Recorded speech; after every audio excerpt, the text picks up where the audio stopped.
First of all, greetings to you all.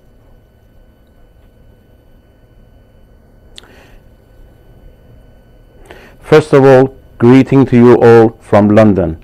I'm delighted to be with you and sharing some thoughts and reflecting together on some very important issues. My very good friend and colleague, Mr. Kulikov, explained it all better than I can do it myself.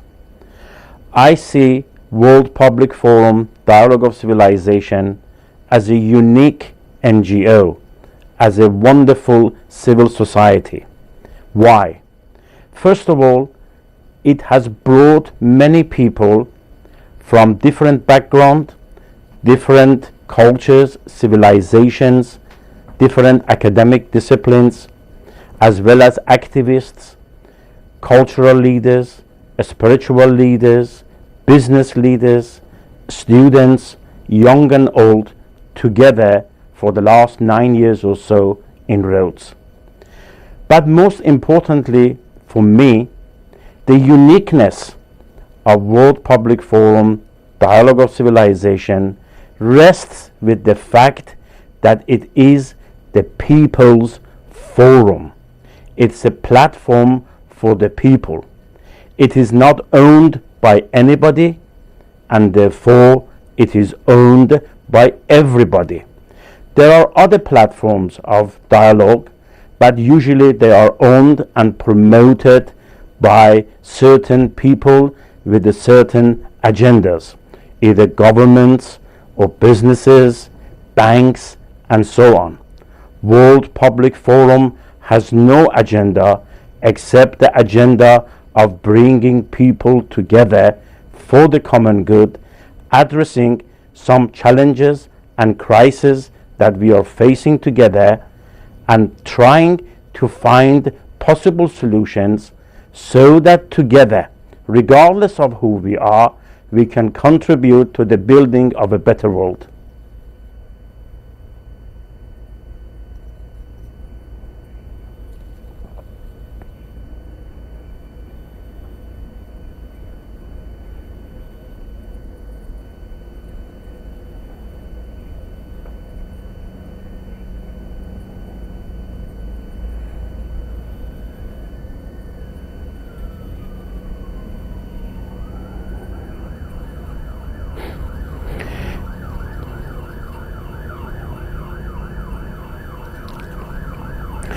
World Public Forum Dialogue of Civilization, the Rhodes Forum, now is well recognized and well respected.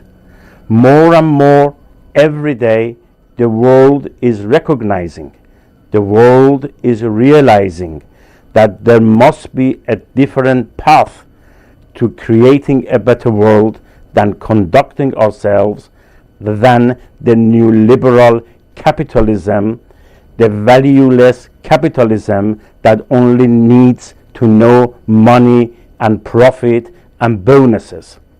Therefore, the message of Rhodes Forum, that is the message of common sense, is more and more understood, and I am sure those who read our declaration, those who follow Rhodes Forum, they know the message of the Rhodes Forum is of paramount importance, and if implemented will create a world that is better, just, more human and more democratic, because the message of World Public Forum is for the common good, and it's a message that is embracing. It includes everything and everybody and does not exclude anybody. This is what the world wants to hear.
This is a very important question, but in my view, it still is too early to pass a proper and a correct judgment. The Arab Spring, if you want to call it that, but I wish to call it an Arab awakening, still is a process that is finding its way. And if the dreams and aspirations of the Arab people who rose in Tunisia, in Egypt, are rising against the dictatorships in Yemen, in Bahrain. Today we have seen more good stories coming from Libya and the rest of the Arab world.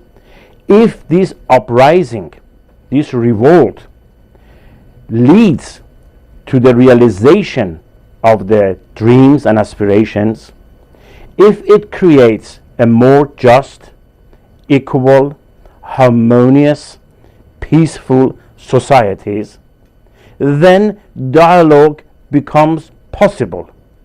Then we can have a kind of relationship that everybody who has got the interest of humanity and justice in mind will be pleased to see and follow.